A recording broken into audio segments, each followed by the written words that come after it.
Ladies and gentlemen, please put your hands together for Alicia.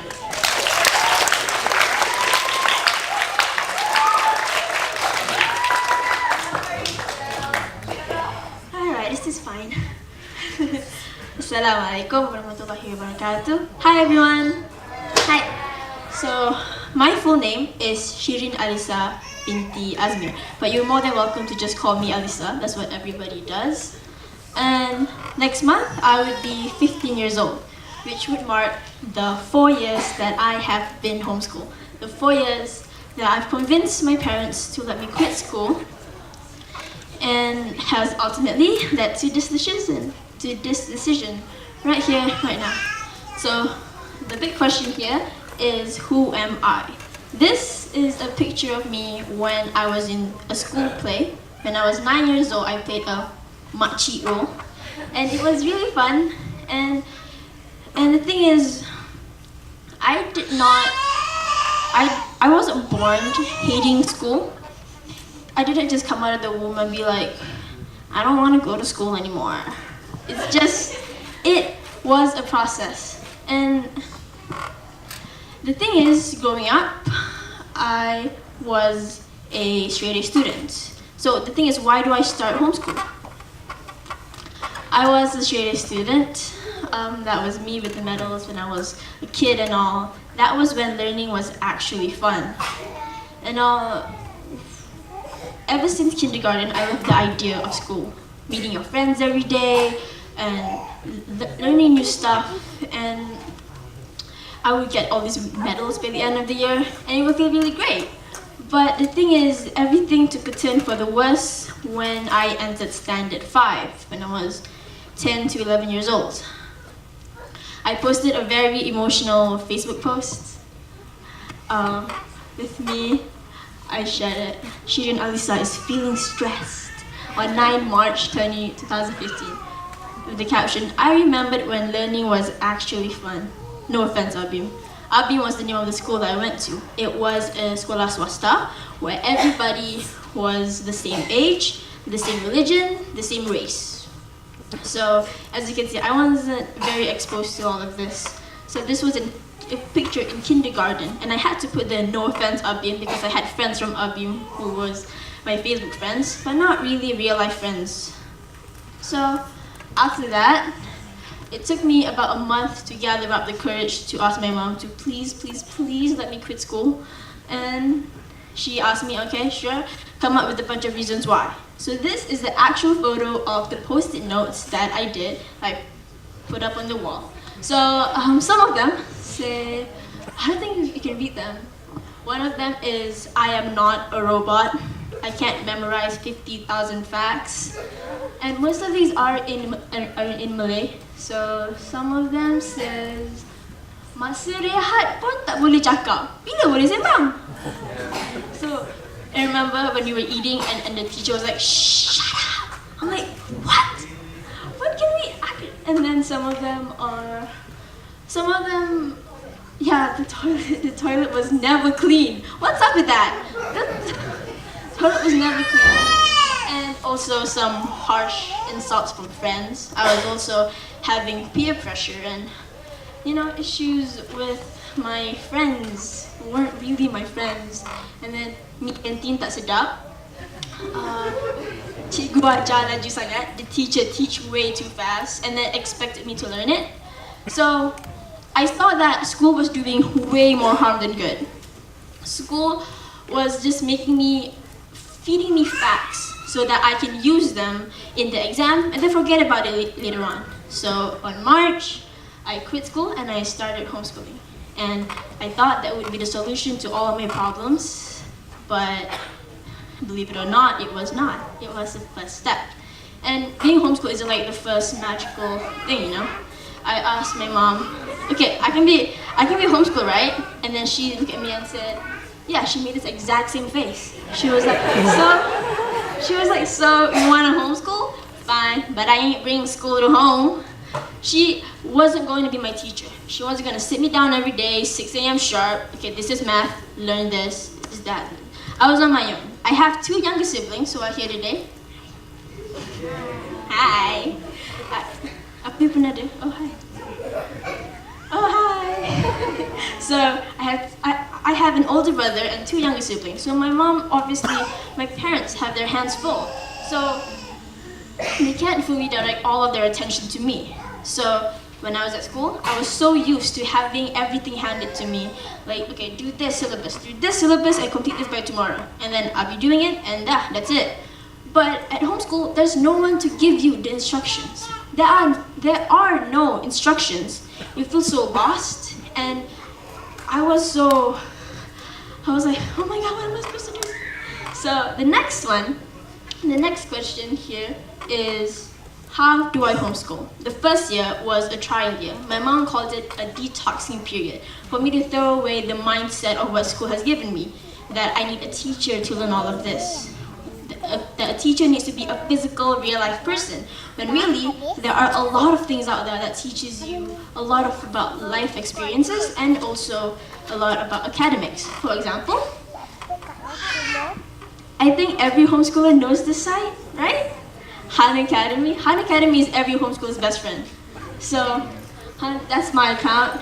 I have completed mathematics grade 6, grade 6, 7, 8. And then there are a lot more for me to do. Han Academy is a great website if you want to start homeschooling. And it doesn't just narrow it down to math. They give you tests and videos on science, chemistry, and also a Pixar in a box, which they teach you how to animate, which is really cool but really hard, so I never really completed it. So I also discovered from homeschooling that one of my passions is languages. So Duolingo is also a really popular account for you to learn. Now, I was what you'd call an overachiever. So I took Japanese, German, Italian, and Spanish. I know it's a lot, but I decided to drop Italian and Spanish, even I know the basic words, and now I'm focusing on only Japanese and German.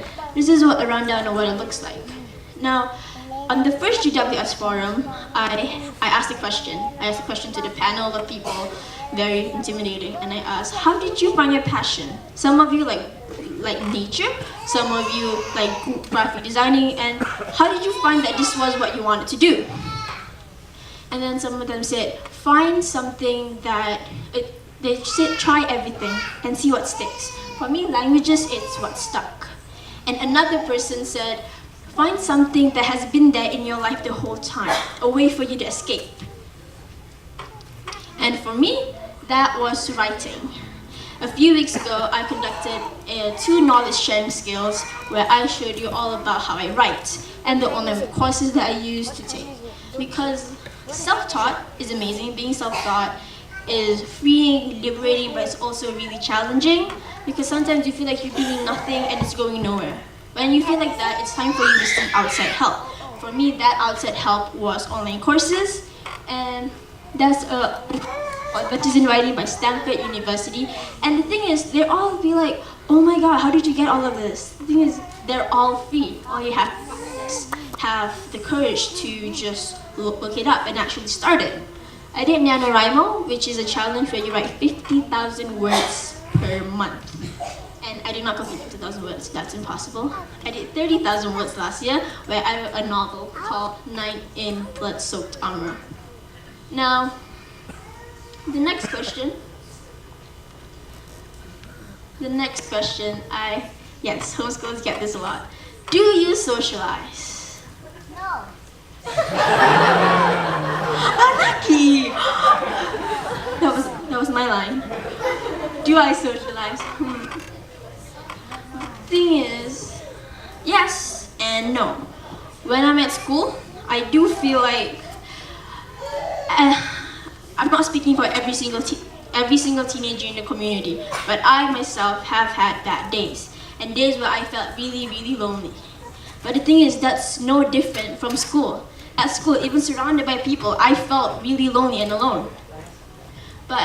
And again, at school, I had friends of the same race, same age, same gender, and all. But when I start to homeschool, I'm friends with the homeschool parents.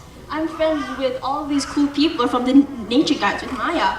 I'm friends with all of these amazing people from different backgrounds, different races, different religions, and I have never felt more alive. I've never felt like I understood people more than ever. So yes, I do socialize way better than I did at school. And I feel actually happy. And I think that's what really matters, right? So another question is, what skills have you learned? From the 4 years I've been homeschooled, what skills have I learned? So I took a swing at nature. And so I did junior nature guides with 2 other speakers here, which was really fun. I did that in 2017. I also went to the Raptor Watch 2019, which was amazing, tiring, but I really think it made me lose a lot of my weight. So junior nature at Raptor Watch, so that was nature. I'm not fully invested in it like Maya is, and I applaud her for that, but for me, nature is not really the thing that I want to do all the time. So I tried a few other things. And then I did a Technovation Challenge, which is a Coding for Girls challenge, which I did with 3 of my amazing friends. And basically we created an app called Autism Connect, which is a platform to help autistic entrepreneurs to find buyers. And it was really eye-opening, interviewing all of them and seeing what their perspective is. But we also had to code the entire app from scratch in 3 days. Needless to say, now I hate coding. So I found out that coding was not for me. But because of this, it opened up a part-time internship that I received from an independent software company for me to build their website. And that's still ongoing until today. And even though I don't like coding, the pay for it is very good. And yeah, it's a really good thing to put on my resume. They get really impressed. And then I also did volunteering public speaking. And then I did spoken word competition. Me and 7 other of my friends organized a thing called Junior English Teachers, where we volunteered to help unprivileged kids in Nilai to learn English, to not be afraid of English. It's a 2-day workshop, and it was absolutely the greatest fun I've ever had. I also went to Japan, to Shurei University, which is an independent university, to give a speech in Japanese. So I love public speaking. I love talking like this, and I love writing essays and all. So where exactly does all of that lead to the future? I know I do a lot of this random stuff, but what exactly has the fruit given to? So last year, alhamdulillah, last summer I went to UWC Japan summer school for 2 weeks, and it was really, really good. It was in Japan, Karuizawa, and we learned about leadership.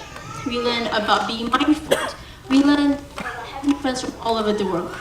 These are things that I would never have learned if I was still in school, and things that I would not learn if I would not go and stay being homeschooled. I applied around this time last year, and for me to go back into school, even if it was just for 2 days, it was absolutely terrifying for me. It was sort of like a leap of faith, and I had to trust school again when school has proven itself that it does way more harm than good. I decided to try it again, and because I opened up my heart, I became vulnerable, and alhamdulillah, it was the best 2 weeks of my life.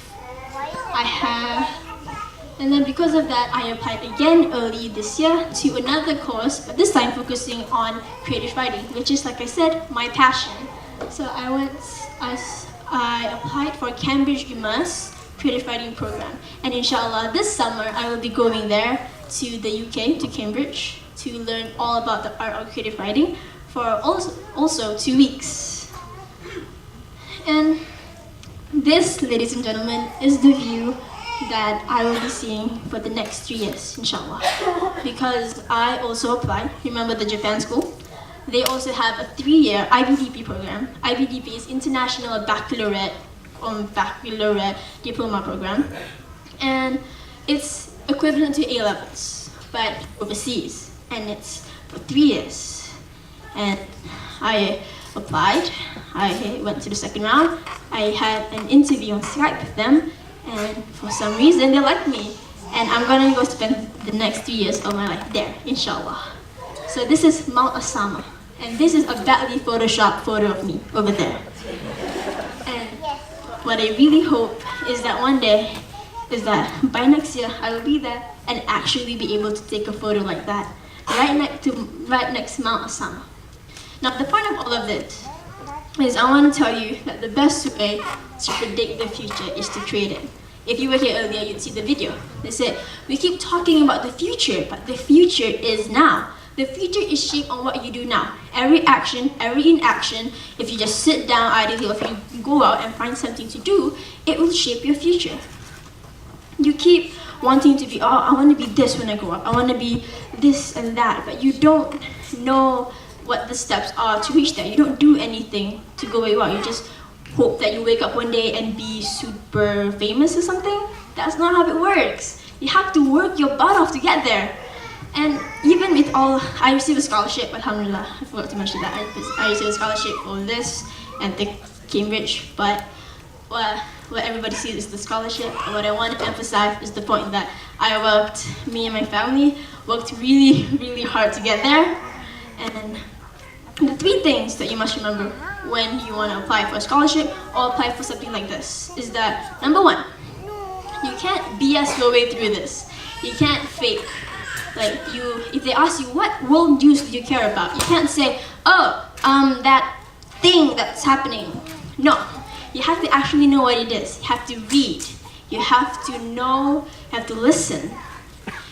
Another thing that you must emphasize is your articulation points. When you speak, how you talk, because these are all essence of your mind. These are all points of how you think really shows a lot to a person. Another thing that you must know is that you must know how to write, because being able to express yourself is one of the things that they look for. And as cliche as it sounds, be yourself. I know.